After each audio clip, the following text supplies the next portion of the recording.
جب نور سے استفادہ، لہذا آئی تو ہیں یہ تعلیمات، قرآن کریم نور، پیغمبر اسلام کا لایا ہوا میسج نور، پیغمبر کی تعلیمات نور، آئمہ کی تعلیمات نور۔ کیا اس نورانی تعلیمات سے ہر کوئی استفادہ کرتا ہے؟ فرمایا نہیں۔ بسم اللہ الرحمن الرحیم، الف لام میم، ذالک الکتاب لا ریب فیہ ھدی للمتقین۔ آئی کتاب سب کے لیے ہے، فائدہ کس کے لیے ہے؟ وہ جو متقین ہے۔ اسی طرح نبوت اور رسالت کس کے لیے ہے؟ آئی سب کے لیے ہے۔ فائدہ کون اٹھائے گا؟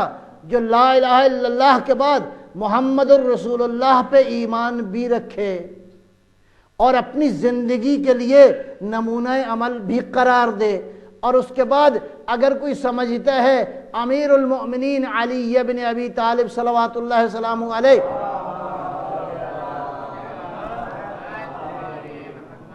ایک صلوات ہوتا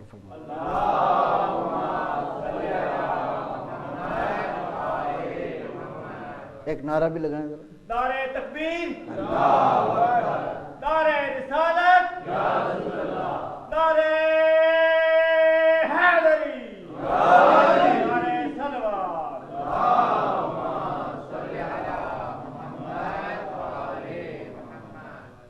ولایت، ہاں جی، ولایت کے مختلف معانی ہیں۔ ایک معنی ہے ولایت کا قرب، قریب ہونا۔ ایک ولایت کا معنی ہے محبت، ایک ولایت کا معنی ہے دوستی، ولایت کا ایک معنی ہے تصرف، ولایت کا ایک معنی ہے اختیار۔ جب اتنے معانی ہو جائیں تو بولنے والا کون سا معنی مراد لے رہا ہے؟ آپ ضد نہیں کریں کہ بولنے والے نے مراد یہ لیا ہے۔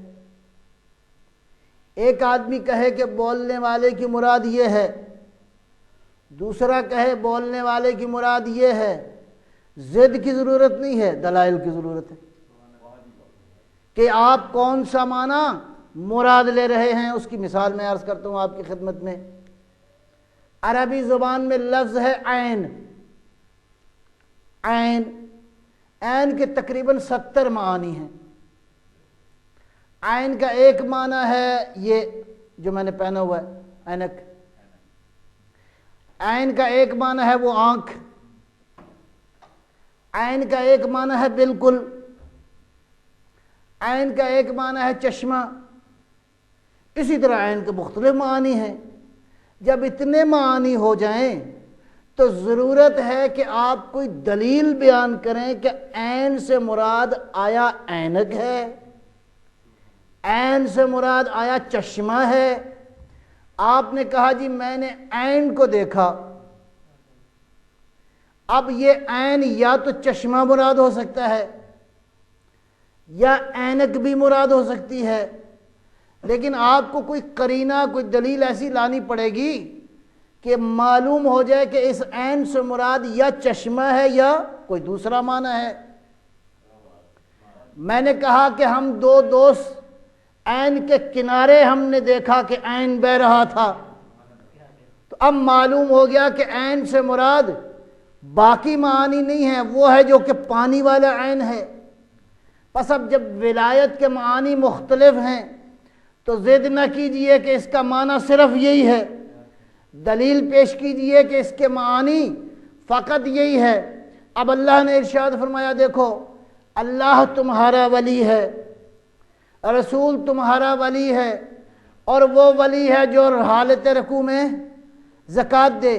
آپ نے معنی کیا کہ اس سے مراد یہ ہے کہ اللہ تمہارا دوست ہے، اللہ کا رسول تمہارا دوست ہے، اور علی ولی بھی تمہارا دوست ہے۔ ایک صلوات اللہ فرمائیں گے انشاءاللہ۔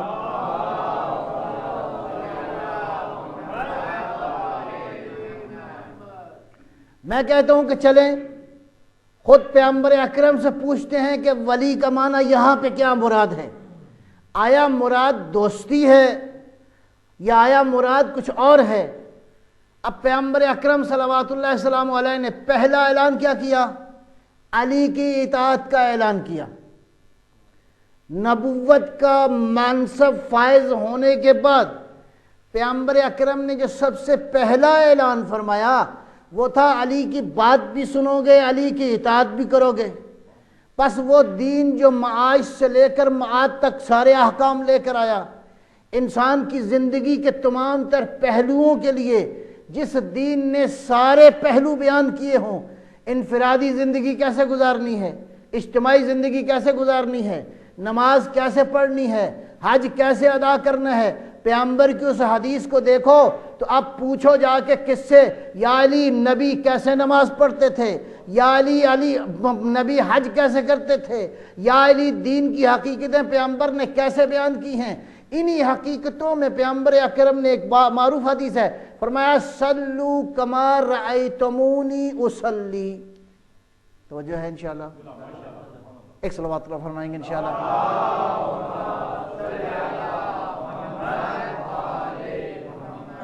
اس طرح نماز پڑھو جس طرح تم مجھے دیکھتے ہو، تاکہ شک کی گنجائش نہ رہے۔ لیکن پھر بھی مسئلہ پیدا ہو گیا، کسی نے کہا پیغمبر یوں پڑھتے تھے، کسی نے کہا پیغمبر یوں پڑھتے تھے، کسی نے کہا یوں پڑھتے تھے، 4-5 طریقے موجود ہیں۔ اب جب اختلاف ہو جائے تو کیا اصول ہے کہ نماز کس سے پوچھیں کہ کون سی نماز ہے جو نبی اکرم پڑھتے تھے؟ تو پیغمبر نے کیا ارشاد فرمایا؟ اگر نماز سیکھنی ہے تو اصول یہ ہے، صلو نماز پڑھو ادا کرو، کما رأیتمونی اصلی، کہ جس طرح تم نے مجھے دیکھا ہے نماز پڑھتے ہوئے۔ تو کون ہے جس نے سب سے پہلے پیغمبر کو دیکھا ہے نماز پڑھتے؟ بلکہ دیکھا نہیں بلکہ اس طرح پڑھی ہے جس طرح پیغمبر پڑھتے تھے۔ اور وہ فقط تاریخ میں دو ہی شخصیات نظر آتی ہیں جنہوں نے نہ فقط پیغمبر کی نماز کو دیکھا ہے بلکہ ویسے پڑھی ہے جس طرح حضور پڑھتے تھے۔ ایک ہے حضرت خدیجہ سلام اللہ علیہا، دوسرا ہے علی ابن ابی طالب۔ پس عالم اسلام کی خواتین کے لیے خدیجہ کی نماز اسوہ ہو گئی اور انسانوں کے لیے باقی کے لیے علی کی نماز۔ نعرہ تکبیر، نعرہ رسالت، نعرہ حیدری، نعرہ ولایت، نعرہ صلوات۔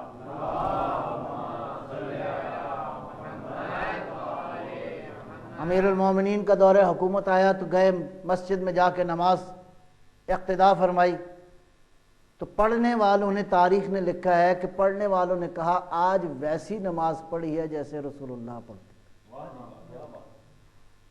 بس پہلا حکم کیا تھا؟ اطاعت کرو علی کی، سنو علی کو، اس لیے کہ علی وارث ہے اس نبوت کا۔ اور آخری حکم کیا دیا؟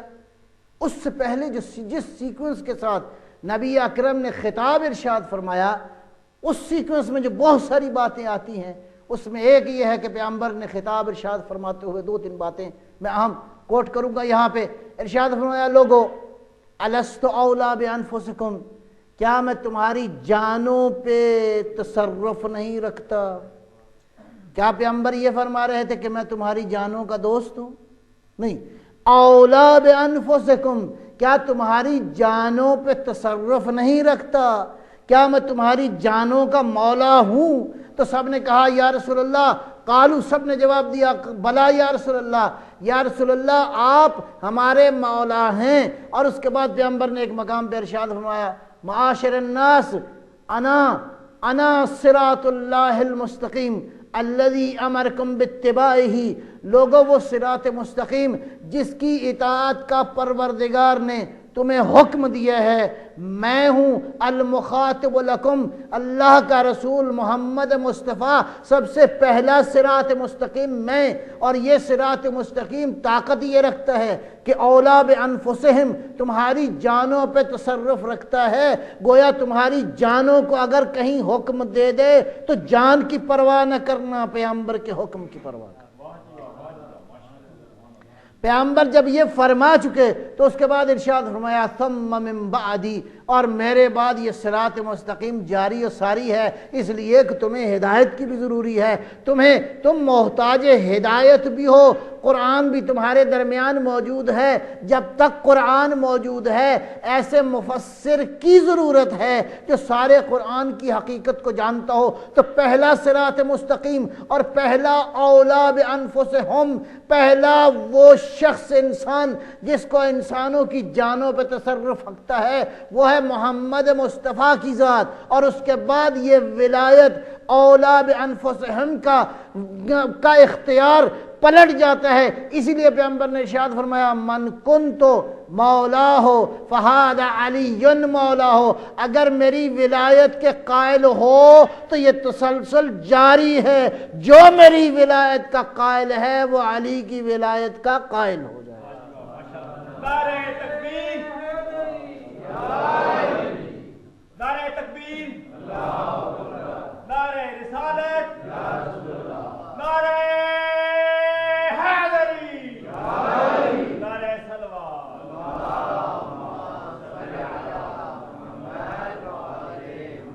اور آخری زمانے میں کلمہ کیا ہوگا؟ لا الہ الا اللہ محمد رسول اللہ مہدی ولی اللہ، ایسے ہی ہوگا نا؟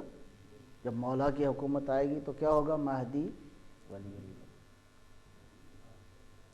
مہدی ولی اللہ ضروری ہے، اور یہ زمانہ مہدی ولی اللہ کا ہے۔ فرق نہیں پڑتا، آپ کہیں مہدی ولی اللہ تو اس سے مراد علی ولی اللہ خود بخود ہی ہے۔ جب کہیں گے نا مہدی ولی اللہ تو اس کا معنی ہے رسول اللہ ولی اللہ، علی ولی اللہ، حضرت زہرا ولیت اللہ، امام حسن ولی اللہ، اس لیے کہ یہ سارے ایک ہی نور کی حقیقت ہے۔ جب کسی ایک کا ذکر کریں تو سارے ہی مراد ہوتے ہیں۔ جب ہم کہتے ہیں نا اہل بیت تو اس کا معنی یہ نہیں ہے کہ پیغمبر شامل نہیں ہے، پیغمبر تو بطریق اولا شامل ہیں، لہذا ان میں سے کسی ایک کا وصف بیان کریں، سب کے اوصاف یکجا، لیکن اللہ نے لطف کیا، اللہ نے کرم کیا تاکہ سیرت کے سارے گوشے انسانوں کے سامنے واضح ہو جائیں۔ پہلا گوشہ پیغمبر اکرم کی زندگی میں، دوسرا گوشہ حضرت زہرا کی زندگی میں، تیسرا گوشہ امیر المومنین کی زندگی میں، گویا یہ سارے کا سارا اس کو کہتے ہیں دوران عصمت۔ اب آخری جو زمانہ آنے والا ہے اس زمانے کے اندر اللہ کا قانون نافذ ہوگا، اور اس سوسائٹی کے اندر اب اس قانون کو اگر دیکھا جائے تو کوئی قانون کو نافذ کرنے کے لیے اس مدینہ فاضلہ یعنی فضیلتوں والا مدینہ، کون سا مدینہ، کون سا معاشرہ، کون سا تمدن جس میں فضیلتیں ہی فضیلتیں ہوں گی، اس کو قائم کرنے کے لیے اس کا مطلب ہے یہ مدینہ جو فاضلہ ہے اس مدینے کے اندر اللہ کے قرآن کی، اللہ کے قانون کی حاکمیت۔ جب قانون الہی کی حاکمیت ہوگی اور وہ اس سوسائٹی کو قائم کیا جائے گا، اس سوسائٹی میں 5 بنیادی ادارے ایسے ہیں جن کے استحکام سے سوسائٹی مضبوط ہو سکتی ہے، اور وہ 5 ادارے کیا ہیں؟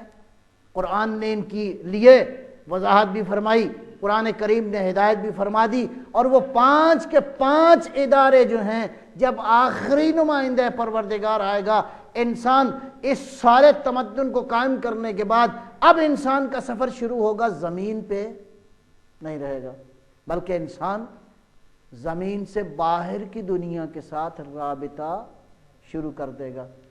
اور تاریخ میں لکھا ہے حضرت ادریس علیہ السلام اللہ کے نبی گزرے ہیں، ادریس علیہ السلام کے زمانے تک زمین والوں کا فرشتوں سے رابطہ تھا، آتے بھی تھے، خاص فرشتہ تو خاص لوگوں کے پاس آتا تھا حضرت جبرائیل علیہ السلام، لیکن عام فرشتوں سے بھی انسانوں کا رابطہ تھا۔ جب مولا مہدی آئیں گے تو اس وقت یہ کام دوبارہ شروع ہو جائے گا۔ آپ کا فرشتہ توجہ ہے انشاءاللہ۔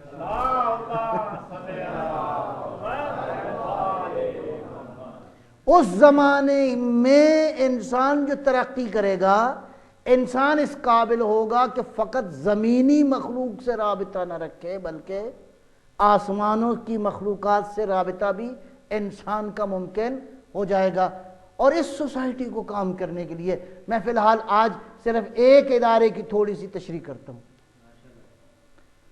وہ ادارہ کیا ہے؟ سب سے بنیادی ترین اکائی جس سے سوسائٹی قائم ہوتی ہے وہ ہے فیملی. ایسے ہی ہے. خاندان کی بنیاد سے آہستہ آہستہ خاندان، اور پھر بڑا خاندان، اور پھر قبیلہ، اور پھر قوم، اور قوم کے بعد حضرت آدم علیہ السلام بھی دیکھتے ہوں گے میری اولاد کہاں کہاں گھوم پھر رہی ہے. صلوات بر محمد و آل محمد.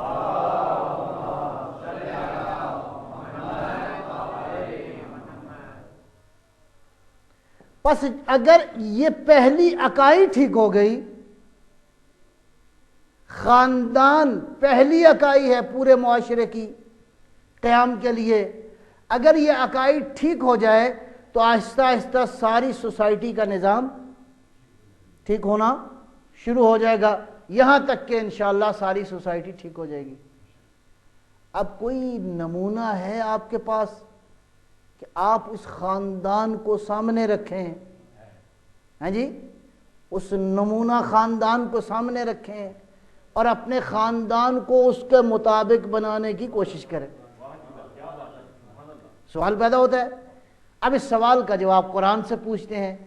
بسم اللہ الرحمن الرحیم. قرآن کریم نے بعض نمونے دیے ہیں. ہیں جی، اس میں ایک نمونہ ارشاد فرماتا ہے ان اللہ اصطفیٰ آدم و نوحن و آل ابراہیم و آل عمران. اللہ نے ان کو منتخب کر لیا ہے تمہارے لیے. اللہ نے ان کو نمونہ قرار دے دیا ہے تمہارے لیے. کون؟ آدم بھی نمونہ ہے، نوح بھی نمونہ ہے. بحیثیت خاندان دو خاندان ہیں جو انسانوں کے خاندانوں کے لیے نمونہ ہے. ایک آل ابراہیم ہے اور دوسرا آل عمران. یہ دو خاندان ایسے ہیں جو انسانوں کے لیے نمونہ خاندان ہیں، اور یہ سلسلہ چلتے چلتے اس خاندان کی کیفیت ایک اور مقام پر اللہ ارشاد فرماتا ہے. یہ خاندان ایسا ہے کہ اس کی تعریف اللہ ایک جگہ ارشاد فرماتا ہے بسم اللہ الرحمن الرحیم انما یرید اللہ لیذہب عنکم الرجس اہل البیت ویطہرکم تطہیرا.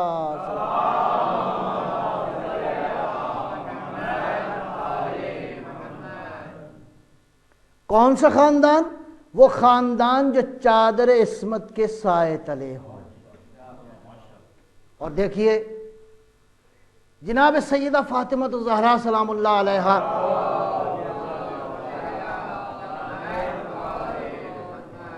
ان 14 میں ایک خاتون ہے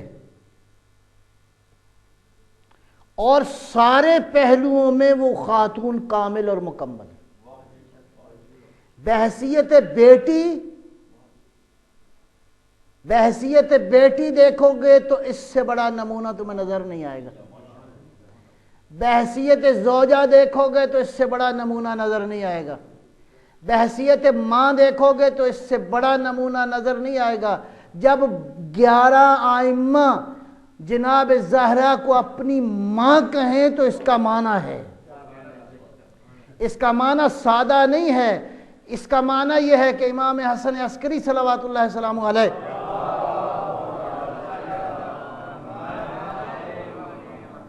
ارشاد فرماتے ہیں نحن حجۃ علی المخلوق. ہم تمام تر مخلوق خدا پر اللہ کی حجت ہیں. حجت کا معنی کیا ہے؟ حجت کا معنی ہے دلیل. حجت کا معنی ہے آرگیومنٹ. حجت کا معنی ہے ریزن. یہ سارے کے سارے حجت ہیں. کس معنی میں حجت ہیں؟ حجت خدا ہیں، حجت قرآن ہیں، حجت اسلام ہیں، حجت دین ہیں، حجت دین کی حقیقت کی حجت ہیں. اس کا معنی یہ ہے کہ اگر کسی نے توحید کے دلائل دیکھنے ہو تو ان کو دیکھ لیں. اگر کسی نے قرآن کی نورانیت کو دیکھنا ہو تو یہ اس کی دلیل ہیں. اگر دین کے سارے ابواب کو دیکھنا ہو تو یہ اس کی دلیل ہیں. اس معنی میں یہ ہے حجت الہی. ارشاد فرمایا نحن حجۃ علی المخلوق. ہم تمام تر کائنات اللہ کی کائنات میں مخلوقات پر اللہ کی حجت ہیں. والفاطمۃ، ہماری والدہ ہماری دادی فاطمہ کا مقام اس لیے نہیں کہ وہ ماں ہے، ماں تو ہے ہی، اس لیے رتبہ بلند نہیں ہے کہ ماں ہے، ان 11 حجتوں کی ماں ہے. حجت کی ماں کا معنی اور ہے، اور ظاہری رشتوں میں ماں ہونا اور ہے. امام کیا فرما رہے ہیں؟ ہم خدا کی مخلوق پر اللہ کی حجت ہیں. گویا اگر خدا کی وحدانیت کی دلیل سورج کو چاہیے تو ہمیں دیکھے، کائنات میں سمندروں کی اللہ کی توحید کی دلیل چاہیے تو ہمیں دیکھے، کائنات میں انسانوں کو اللہ کی وحدانیت کی دلیل چاہیے تو ہم سے رجوع کرے. کائنات میں کسی کو بھی اگر دلیل چاہیے قرآن کی، حدیث کی، پروردگار کی وحدانیت کی، تو ہم ہیں دلیل ساری مخلوق کا پر. والفاطمۃ، اور فاطمہ تو حجت علینا، ہماری ماں فاطمہ خود ہم پر حجت الہی. صلوات بر محمد وعلی محمد.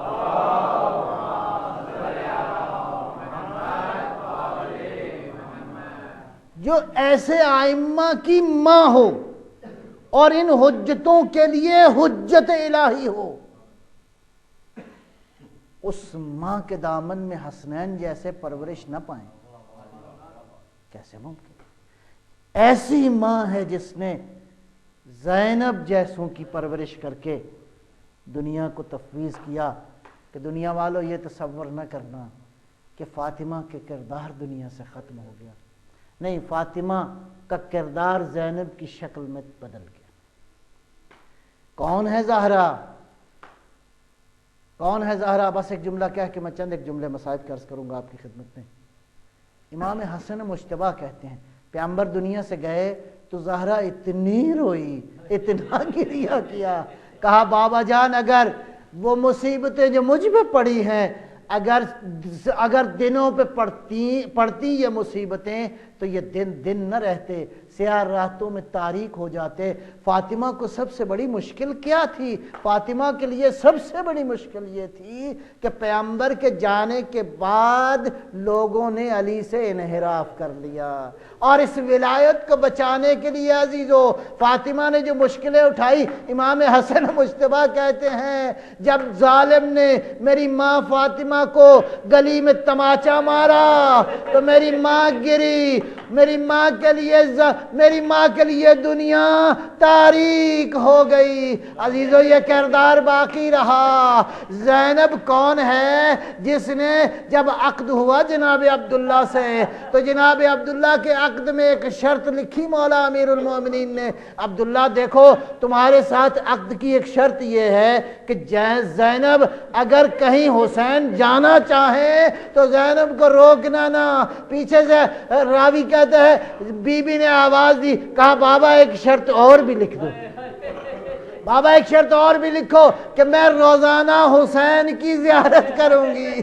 عبداللہ کہتے ہیں ہماری شادی کو 3 دن گزر گئے، میں نے دیکھا کہ زینب کی آنکھوں میں آنسو ہے. میں گھبرا کے پوچھا، کہا بی بی خیر تو ہے؟ کہا آج 3 دن ہو گئے میں نے بھیا حسین. عجیب تھا یہ رشتہ، عجیب تھا یہ رشتہ، عجیب تھا یہ رشتہ. اور بعض روایات میں لکھا ہے، کہتے ہیں کہ ایک دفعہ امیر المومنین نے اپنی بیٹی زینب کو اپنی گود میں بٹھایا ہوا تھا. کہا بیٹا ایک بات پوچھوں، زینب تم سب سے زیادہ محبت کس سے کرتی ہو؟ کہا بابا اللہ سے.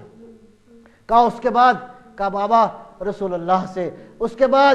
کہا بابا آپ سے. اس کے بعد؟ کہا بابا اپنی ماں زہرا سے. اس کے بعد حسن مجتبیٰ کا نام لیا. اس کے بعد بھائی حسین کا. امام نے پوچھا حسین کے بعد زینب کس سے محبت کرتی؟ کہا بابا حسین سے۔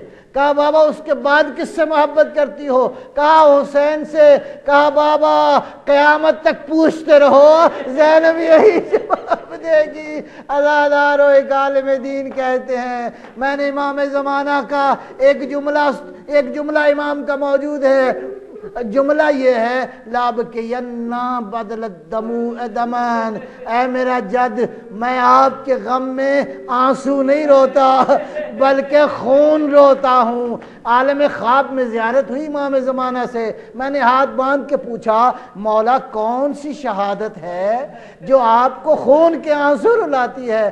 کیا علی اکبر کی شہادت؟ کہا نہیں، علی اکبر بھی ہوتے تو میری طرح خون روتے۔ میں نے ہاتھ پونچھ کے باندھ کے پوچھا مولا کیا آپ کے چچا عباس کی شہادت آپ کو خون کے آنسو رلاتی ہے؟ کہا نہیں عزیز، اگر عباس بھی ہوتے تو خون کے آنسو روتے۔ کہا کون سا موقع ہے؟ کہا جو مجھے خون کے آنسو رلاتا ہے وہ میری پھوپھی کے ہاتھ کو بسائے برگدن بدلا، کوفہ و شام کے بازاروں میں سفر کرنا۔ راوی کہتا ہے میں نے کوفہ کے بازار میں ایک منظر دیکھا اور زینب کی سواری کے سامنے سر حسین آیا، بہن برداشت نہ کر سکی، جو نظر پڑی سر پہ تو اس کے بعد راوی کہتے ہیں فَنَتَحَتْ جَبِينُهَا بِمَقْدَمِ الْمَحْمَرِ، بی بی نے اپنا سر پٹخا اس محمل کے ساتھ جیسے ہی سر کا لگنا تھا خون کا فوارہ شروع ہوا۔ انا للہ و انا الیہ راجعون۔